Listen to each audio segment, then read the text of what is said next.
Bismillahirrahmanirrahim. Assalamualaikum warahmatullahi wabarakatuh. Alhamdulillahirabbil alamin. Wabihi nasta'in ala umurid dunya waddin. Wassalatu wassalamu ala asrafil anbiya'i wal mursalin wa ala alihi wa sahbihi ajma'in. Amma ba'du. Sebelumnya saya ingin memperkenalkan diri terlebih dahulu. Nama saya Muhammad Fahmi, Prodi Pendidikan Agama Islam Universitas Alma-Ata Yogyakarta. Di video ini saya ingin memenuhi tugas mata kuliah ilmu hadis yang didoseni oleh Dr. Nasiruddin MPD dengan tugas meresensi kitab ilmu hadis. Di sini saya ingin meresensi salah satu kitab hadis, yaitu Taisirul Mustalahul Hadis yang dikarang oleh Dr. Mahmud Tohan. Pengarang kitab Mustalahul Hadis ini ialah dosen dari Fakultas Syariah Universitas Islam Madinah Al Munawwarah. Sejauh ini saya belum mengetahui biografi beliau secara lengkap, karena di dalam kitab tidak dicantumkan biografi penulis dan prestasi yang telah dicapai beliau. Penulis Dr. Mahmud Tohan menyusun kitab dan membaginya dengan pendahuluan dan 4 buah bagian. Berikut ini gambaran umum masing-masing bagian atau bab, dan setiap bagian atau bab terdiri atas sub atau topik, yaitu bab yang pertama yaitu membahas tentang khobar. Kemudian dilanjut bab kedua yaitu membahas tentang sifat orang yang diterima riwayatnya dan apa saja yang ada kaitannya dengan hal itu, yang terdiri dari jarhu dan ta'dil. Kemudian bab 3 membahas tentang periwayatan yang meriwayatkan hadis dan beberapa tata keramanya dan bagaimana cara meriwayatkan hadis yang tepat. Kemudian lanjut bab yang keempat yaitu membahas tentang isnad dan sesuatu yang masih ada kaitan dengannya. Pada pendahuluan, penulis bercerita tentang profesinya sebagai seorang dosen yang mengajar ilmu mustalahul hadis di Fakultas Syariah Universitas Islam Madinah Al Munawwarah.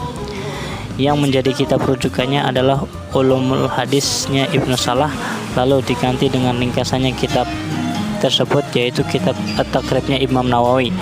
Dalam mempelajari kitab tersebut, penulis melihat ada kendala atau kesulitan yang dihadapi oleh mahasiswanya disebabkan ketinggian bahasa dan isi dalam kitab tersebut yang syarat dengan syair. Di antara kesulitan-kesulitan itu antara lain panjang lebarnya sebagian pembahasan, terutama kitabnya An-Nawawi. Selain dari dua kitab tersebut, penulis juga menjumpai kesulitan-kesulitan sama pada kitab-kitab klasik lainnya.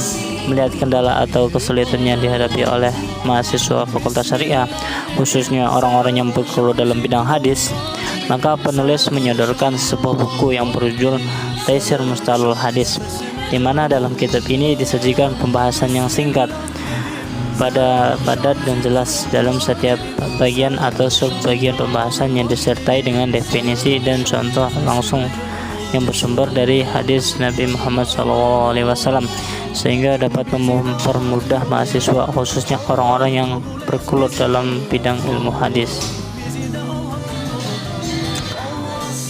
Topik yang pertama, pembagian khobar ditinjau dari segi sampainya kepada kita. Khobar ditinjau dari sampainya kepada kita terbagi menjadi 2 bagian. Yang pertama, jika dia memiliki jalur yang tidak bisa dihitung dengan bilangan yang jelas, maka disebut khobar mutawatir.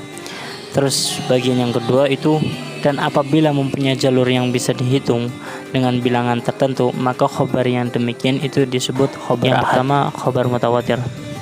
Definisi menurut bahasa etimologi adalah isim fa'il yang keluar dari masdar tawatur, yang artinya silih berganti.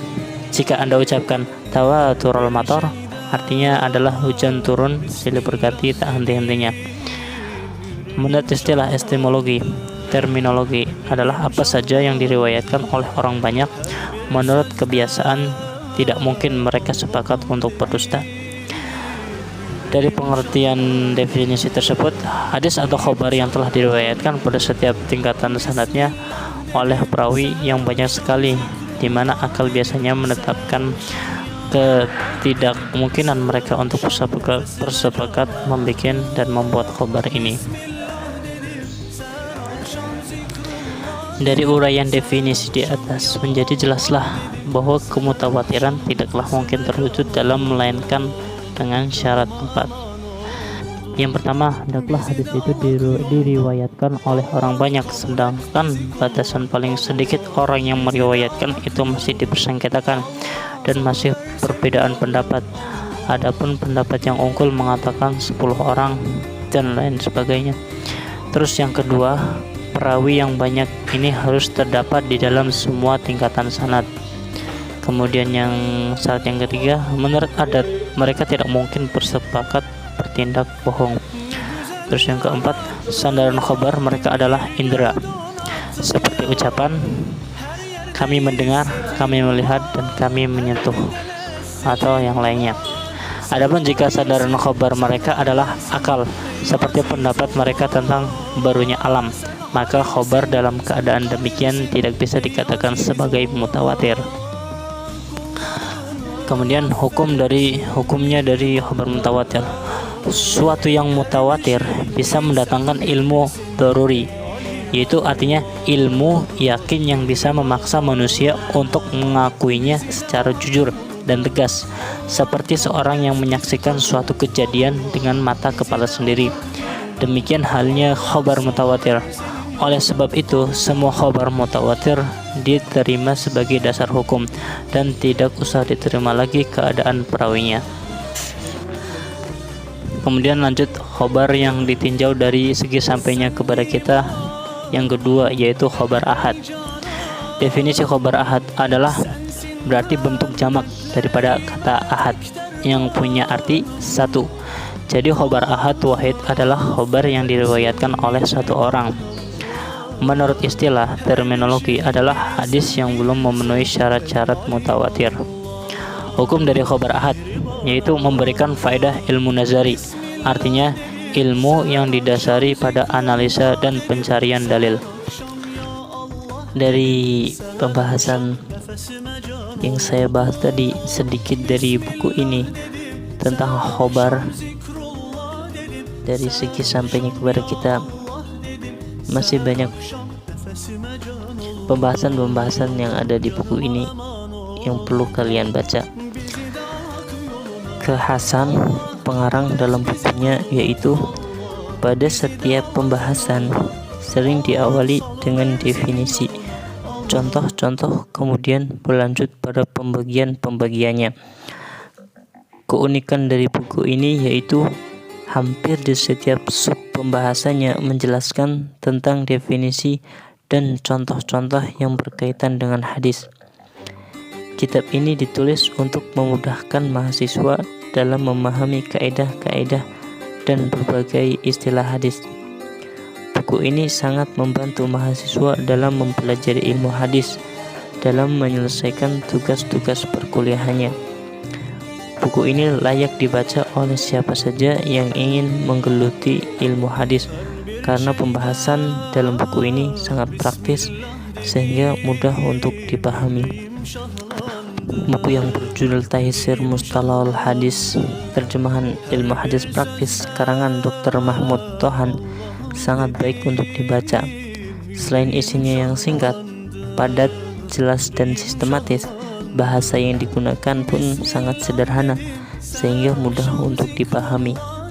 Di awal sub-sub pembahasan sering disebutkan definisi dan contoh-contoh yang berkaitan dengan hadis sehingga dapat membantu kita untuk mengetahui topik yang akan dibahas. Hanya saja beberapa kata yang ditransliterasikan ke dalam bahasa Indonesia. Salah satu contohnya yaitu kata Shahihain. Terlepas dari kekurangan yang ada, buku ini layak dibaca karena isinya sangat menarik dan inovatif. Sekian video ini saya buat untuk memenuhi tugas mata kuliah ilmu hadis, dan jika ada kata-kata yang kurang berkenan, saya mohon maaf yang sebesar-besarnya, dan saya berharap semoga video ini bermanfaat untuk kalian semua yang menonton video ini. Demikian, wallahu muwaffiq li aqwamit thoriq. Wassalamualaikum warahmatullahi wabarakatuh.